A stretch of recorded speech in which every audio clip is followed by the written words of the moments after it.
Henry Blake was boarding his private jet when he saw a little girl crying on the airport floor. Minutes later, he missed his flight, and nothing in his life was ever the same again. Henry Blake sat in the airport's VIP lounge with his legs crossed, his laptop open, and a noise-canceling earpiece tucked into his left ear. His pale gray suit was flawless, his blonde hair neatly combed back, and his sharp blue eyes focused entirely on the numbers flickering across the screen. He was a man who didn't waste time, not on small talk, not on travel delays, and certainly not on strangers. His life operated on efficiency, flights, mergers, strategy, silence. The outside world, with all its chaos and emotion, was kept at a controlled distance. But today, something broke through that distance in the most unexpected way. As his boarding group was called over the intercom, Henry reached for his briefcase and stood. Just as he turned toward the gate, a sound stopped him. It wasn't loud, just soft, stuttering sobs, but in the sterile quiet of the lounge, it was unmistakable. He looked toward the source.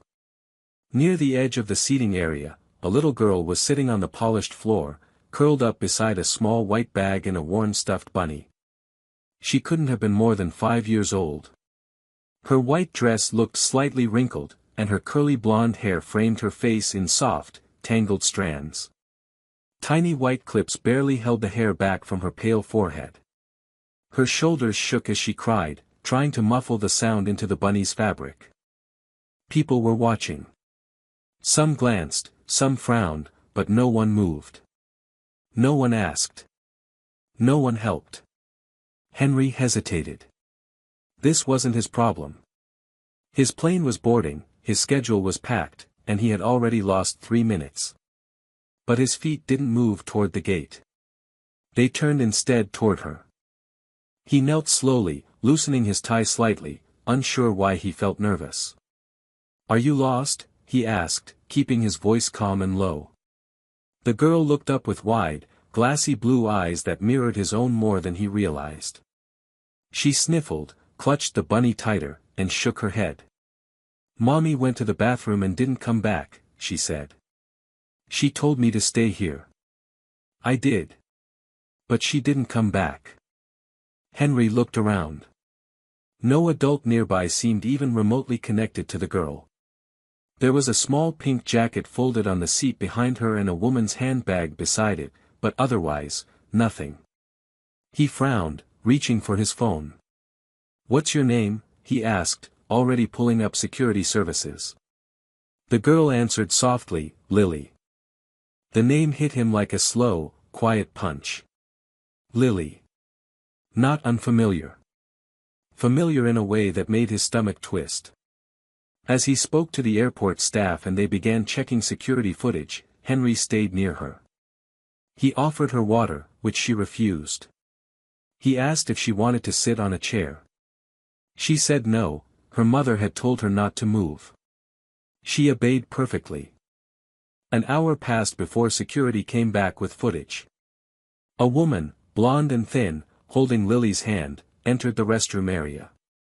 No footage showed her leaving. Eventually, after a search, she was found unconscious in a service hallway behind the restrooms. Overdose. Emergency services arrived. Henry heard the paramedic mention the name on her ID and stopped breathing for a second. Melanie Brooks. He hadn't heard that name in nearly 6 years. But it wasn't a name you forget. Not when it belonged to the only woman who ever got under his skin, then vanished without a trace. Melanie. And now this little girl, Lily, sitting on the floor in front of him, was her daughter. He watched her as she picked at the fur on her bunny's ear. The tears had dried, but she still looked terrified, hollowed out by confusion and something more ancient than any child should feel. Henry couldn't walk away. Not now. Not when a long-buried name had just taken on a face. He sat down beside Lily and said gently, "You don't have to wait alone anymore." He missed his flight. And for the first time in years, he didn't care. Henry didn't take Lily home right away. Instead, he arranged for a private hotel suite near the hospital where Melanie had been admitted. The staff had tried to offer alternatives, a social worker, a temporary shelter, but Henry refused them all. There was no hesitation in his voice when he said he would be responsible for the child. The moment he heard Melanie's name, a part of him that had been buried deep under years of control and emotional detachment snapped awake, and he knew, without evidence or explanation, that Lily was his daughter. He couldn't prove it yet, but his instincts had never spoken so loudly. Lily clung to her stuffed bunny as they rode silently in the back of his black car. She didn't speak, didn't cry, just stared out the window with wide, unblinking eyes. Occasionally, she would glance at Henry, but she didn't ask questions. She had the look of someone who had learned to stay quiet and invisible. Henry, watching her through the mirror, felt something tight settle in his chest. It wasn't pity. It was recognition. When they reached the hotel, he gently led her inside. The staff recognized him immediately. Mr. Blake was a known figure in the business world, and offered their best suite. He asked for a quiet floor, room service on standby, and absolute privacy. Once inside the suite, he showed Lily the bedroom, the television, the balcony she wasn't allowed to go out on without him. She nodded to everything, not really reacting, as though her body was present but her mind was floating elsewhere. He ordered her a warm dinner, something simple, a grilled cheese sandwich and soup. She sat at the edge of the couch and ate with small, careful bites, still holding the bunny with one arm. Henry sat across from her with a plate of untouched food. He watched her more than he spoke. Finally, he broke the silence. "Do you remember your mom talking about someone named Henry?" he asked.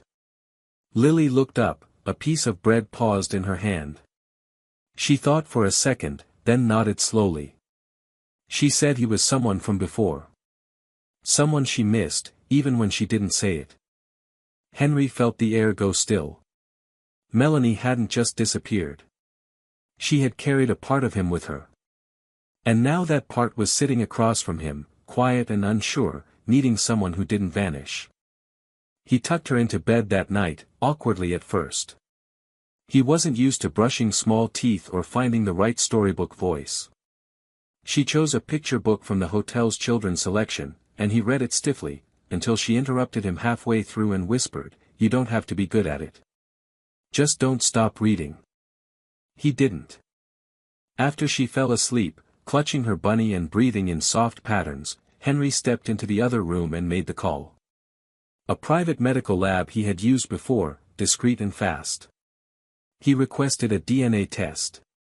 He gave his own sample immediately, and arranged to have Lily's collected in the morning, gently, without frightening her. He knew he could wait for answers, but in his gut, he already had them. He stood by the window of the suite for a long time, watching the dark city move beyond the glass. His phone buzzed with messages from his assistant, his board, his lawyers. He ignored them all. Nothing in his perfectly structured empire felt as important as the tiny girl asleep behind the door. The pieces didn't make sense yet, but the weight of it had already settled in his bones. Whether the test confirmed it or not, Henry knew one thing with absolute certainty: he wasn't leaving her. Not now. Not ever. The DNA results arrived in less than 48 hours. Henry hadn't told Lily about the test, not because he wanted to hide the truth, but because he knew that labeling what they already felt wouldn't change how he was treating her. Still, when the envelope arrived by private courier, his heart beat harder than he expected. He opened it alone, standing at the desk in the hotel suite study area while Lily watched a cartoon quietly in the next room, her bunny still never far from reach. The result was printed in clear, clinical language: 99.9% probability of paternity. Henry sat down slowly, the page trembling slightly in his hands. He was her biological father. It was now a fact, not just a feeling. The weight of that knowledge didn't bring relief as much as it brought clarity. He hadn't just stumbled into someone else's crisis. He had found his child, and she had been alone in the world for far too long. He thought about all the years he'd spent chasing perfection, his reputation, his empire, his image, while his daughter had been growing up without him, with no idea who he was or why he had never come. The guilt didn't hit him all at once, but it seeped into every thought, quiet and steady, reshaping everything. That afternoon, he picked her up from where she sat drawing on hotel stationery and asked if she wanted to go for a walk. She nodded. They walked through a nearby park in silence for a while, Lily holding his hand but still keeping her gaze down, the way children do when they don't yet trust that the world will remain kind. Eventually, she stopped and pointed at a small bench by a fountain. They sat together, and after a long pause, she asked, "Is Mommy going to die?" Her voice wasn't dramatic or frightened, it was calm, resigned, too heavy for someone her age. Henry didn't lie. "I don't know," he said honestly. "But the doctors are doing everything they can to help her." She nodded. "She told me once that if something ever happened to her, I should find someone named Henry. But I didn't know how. I just waited." She looked up at him for the first time with something like hope, not trust yet, but the start of it. "Are you him?" "Yes," he said, his voice catching. "I am." She leaned against him without another word, her small shoulder resting against his chest like she was testing to see if he was real. He didn't move, didn't speak. He simply stayed there, letting her decide how much closeness she could take. It wasn't affection that struck him then, it was awe. Somehow, she had found her way to him without even knowing it. Later that evening, back at the hotel, he contacted his legal team. He needed to begin the process of formal guardianship immediately. With Melanie unconscious and unable to provide consent, it would take paperwork, hearings, background checks, and court approval. He didn't care how long it would take. He would do it right. He also reached out to a child psychologist, arranging for an evaluation and emotional support for Lily in the coming days. He wanted her to feel safe, not just fed and housed. He wanted her to know she mattered. She had gone too long surviving. Now, she deserved to begin healing. That night, when he tucked her into bed, she turned toward him and asked, "Will you still be here tomorrow?" The question came out softly, almost like a whisper she was afraid to believe in.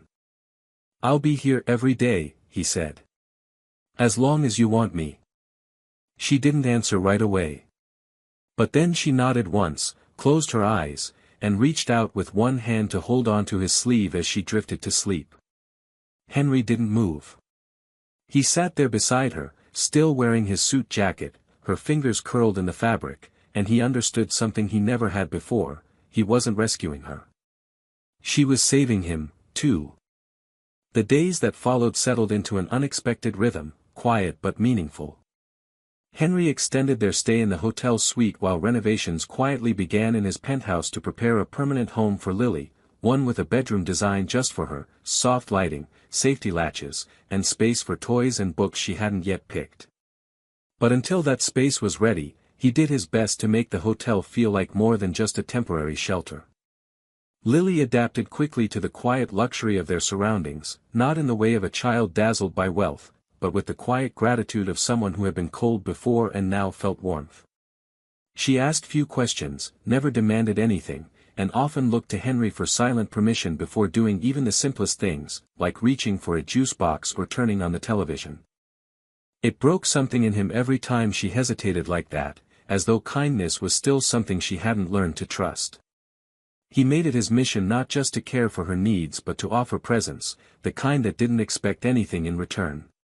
He read to her every night, even when he had meetings that ran long or calls that waited unanswered.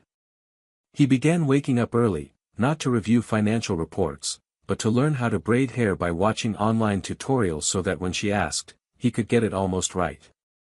The first time she smiled wide enough to show her front tooth missing, he realized it was the first full smile he had seen from her. Their conversations grew longer and more personal. She told him about her bunny, which she had named Sky, because it was the same color as the sky she used to see through her bedroom window when she was scared at night.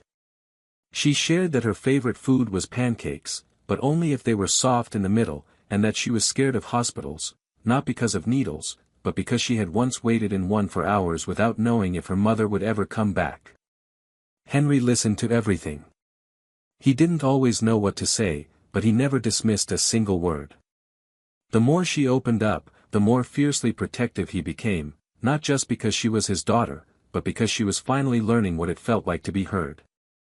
Meanwhile, Melanie remained unconscious in the hospital. Henry visited her daily, even if only for a few minutes.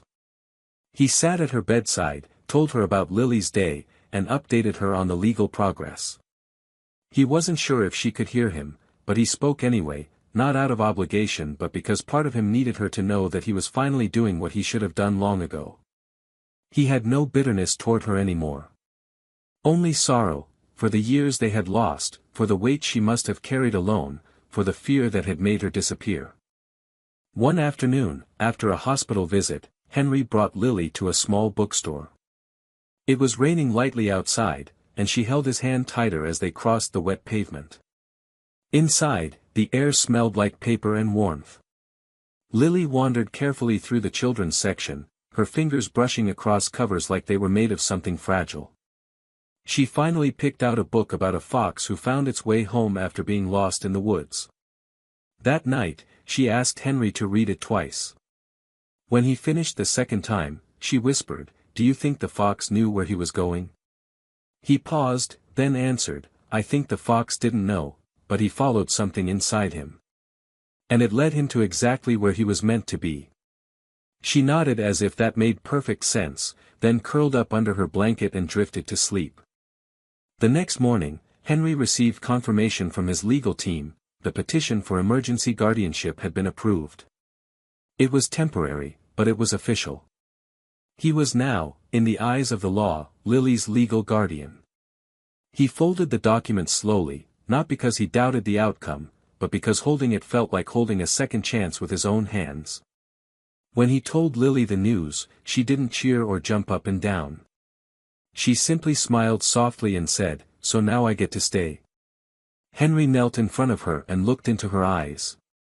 "You never have to leave again," he said.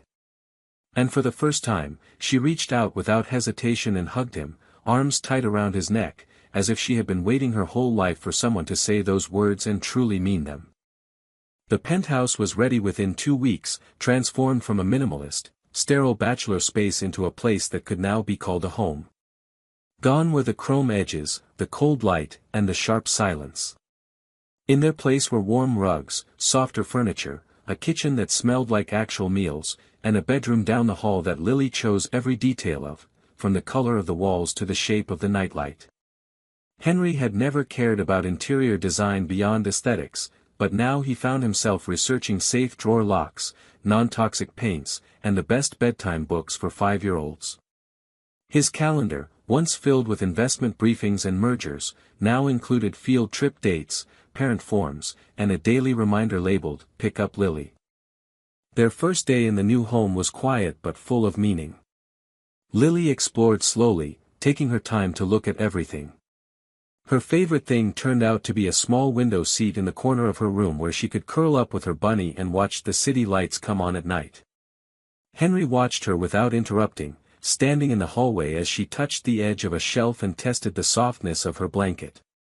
It was the first time he saw her act like a child simply experiencing comfort, not survival. In the days that followed, they built new routines. Pancake Sundays became sacred, even when the pancakes came out uneven or burned. Henry learned to laugh when Lily smeared whipped cream on his nose. On weekday mornings, she insisted on brushing her own hair, then asked him to fix it after, which usually meant starting over but pretending she had done most of the work. Evenings were spent with coloring books, simple puzzles, or reading together.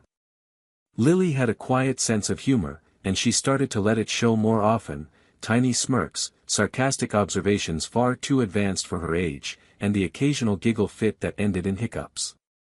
Henry had never known how much joy could come from a child's laugh until he heard hers echoing through his once silent apartment. But not every moment was light. One evening, as Henry was finishing dishes, he found Lily crouched behind the couch, shaking. When he reached her, she wouldn't speak, just held her bunny tight to her chest. Eventually, through choked whispers, she said she had spilled juice on her rug and thought she would be punished. Henry sat on the floor beside her, not touching her yet, and asked gently who had punished her for accidents before. She didn't answer, but the way she flinched told him everything he needed to know. He told her firmly, but softly, that in this home, mistakes were allowed, and no one would ever be hurt for being human. She stared at him as if trying to measure whether she could believe him. He didn't ask her to. He simply cleaned the rug, handed her a fresh glass of juice, and kept the evening quiet. By bedtime, she had come to him and asked if he would sit beside her until she fell asleep. As weeks passed, Henry continued to visit Melanie in the hospital, though she remained unconscious.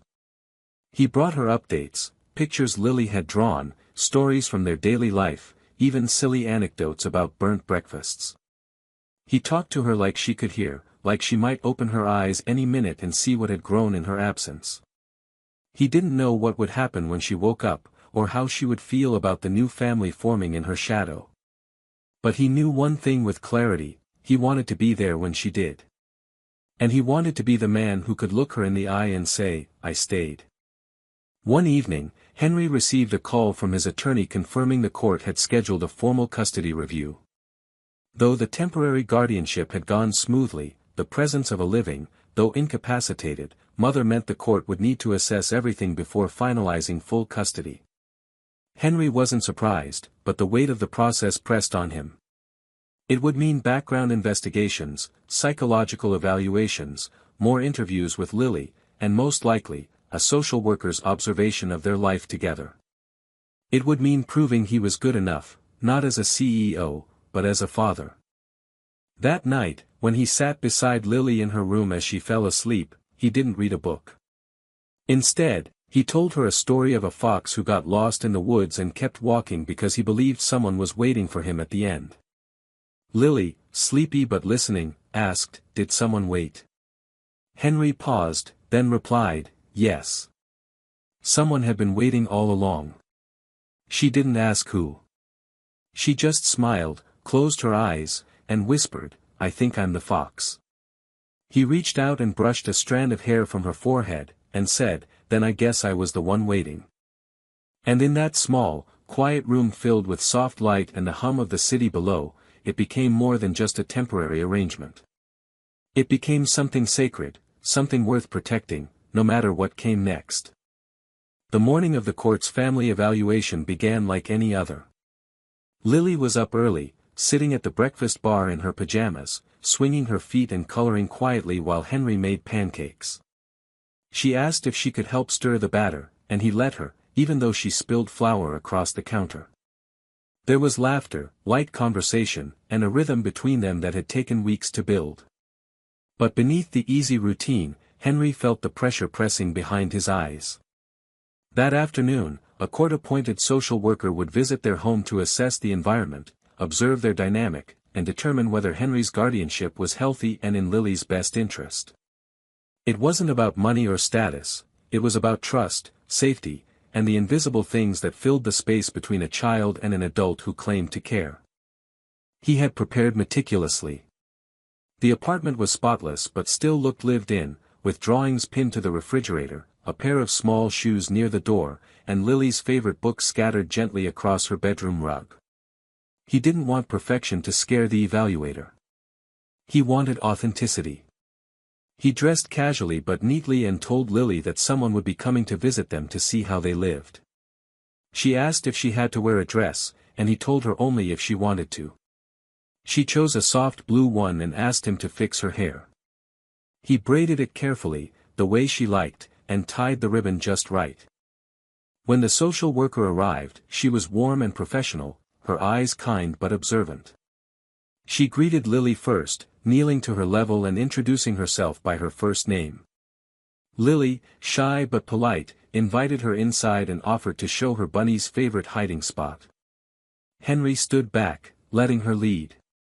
The woman took her time, asking questions gently: what Lily liked to do after school, what made her feel safe, what bedtime looked like. Lily answered with quiet confidence. She spoke about pancakes and picture books, about their window seat talks, and how Henry made her laugh when he tried to sing lullabies off-key.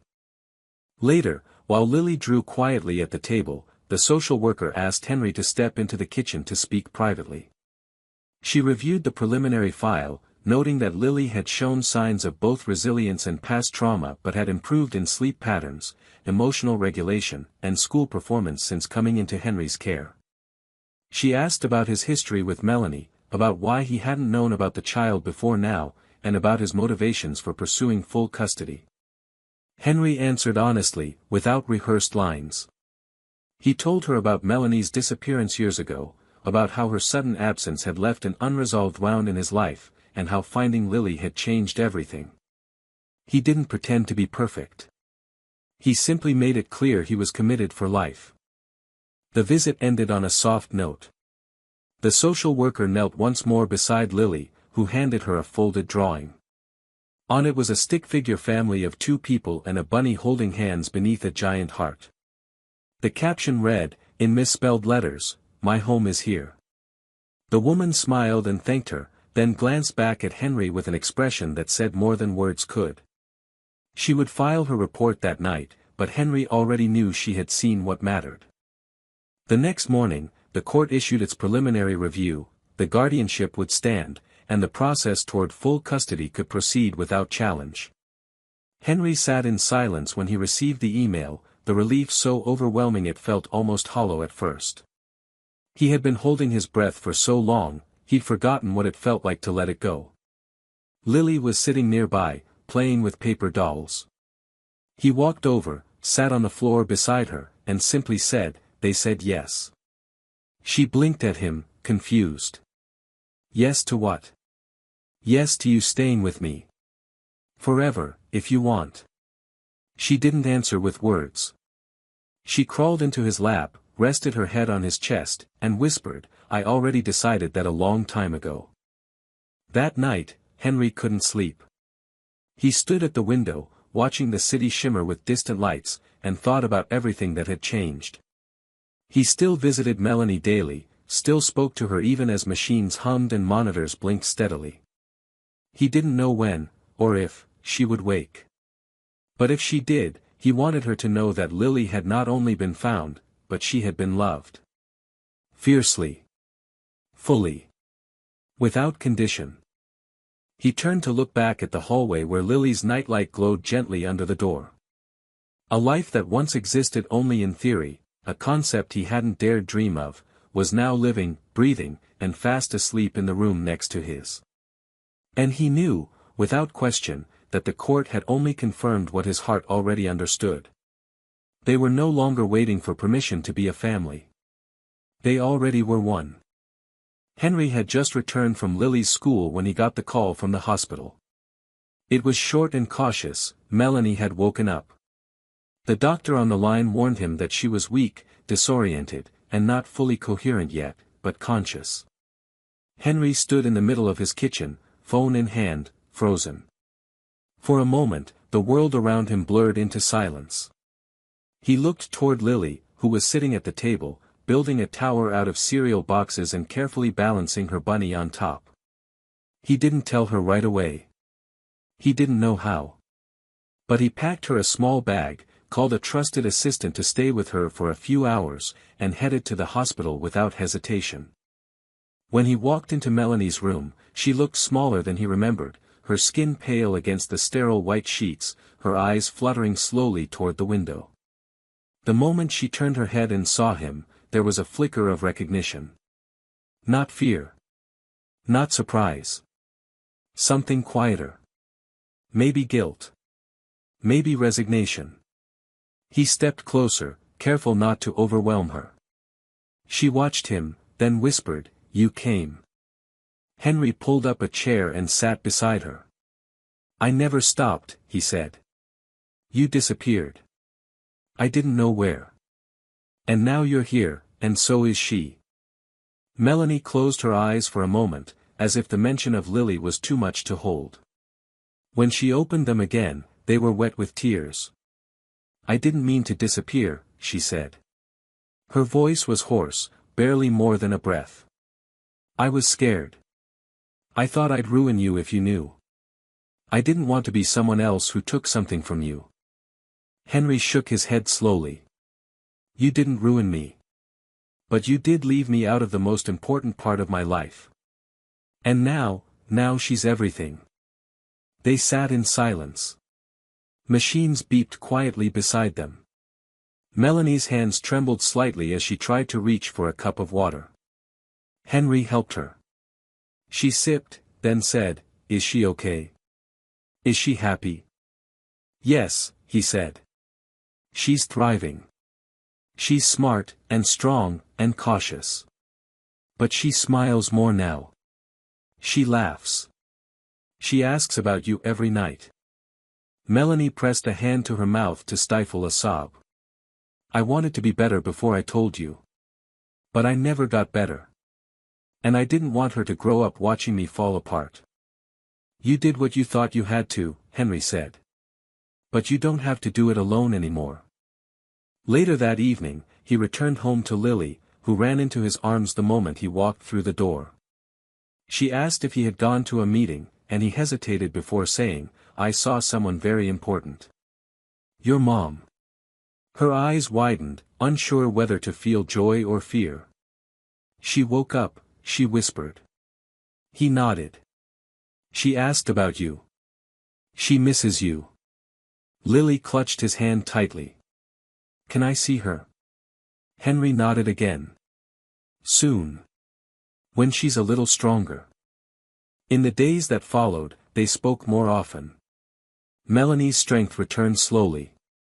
Henry visited her daily, updating her on Lily's routines, her favorite books, the way she hated broccoli and loved staying up too late.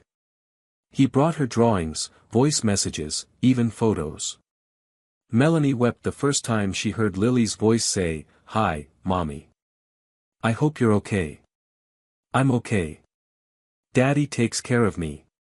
It was the first time either of them had heard her call Henry that aloud, Daddy.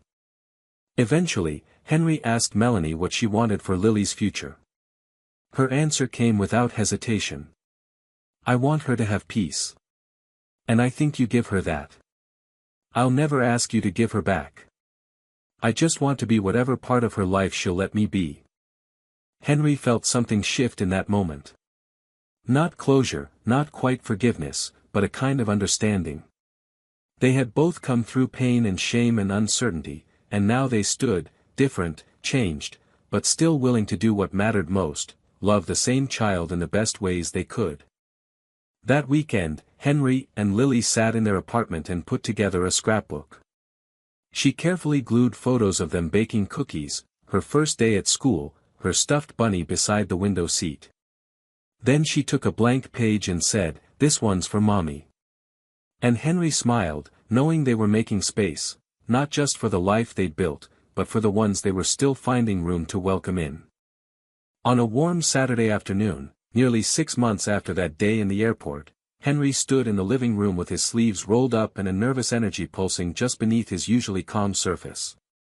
Sunlight streamed through the tall windows, lighting up the hardwood floors and casting gentle shadows across Lily's colorful artwork hanging in mismatched frames. Everything about the space was different now, no longer the home of a man who lived alone but the home of a family. The scent of fresh lilies and something sweet baking in the oven lingered in the air. In the other room, Lily was carefully arranging her stuffed animals in a row on the couch, all of them facing the hallway as though preparing for a ceremony. She was wearing a white dress with soft blue flowers and had insisted on tying her own shoes, crookedly, but proudly. Today was the day the adoption would be finalized. The papers had been signed, the court had approved everything, and all that remained was a simple in-person visit from a court officer to verify that Henry still intended to go through with the formal process. It was mostly symbolic, a last check before the document would be sealed and official. But for Henry, it felt like something much more. It felt like the final brick in a foundation he had spent months, years, really, building without knowing it. When the knock came at the door, Lily rushed to open it, her bunny tucked under one arm. The officer smiled warmly, greeted them both, and stepped inside with a clipboard and a light tone. The visit was short and pleasant, full of kind questions and even kinder remarks about how at ease Lily seemed in the home.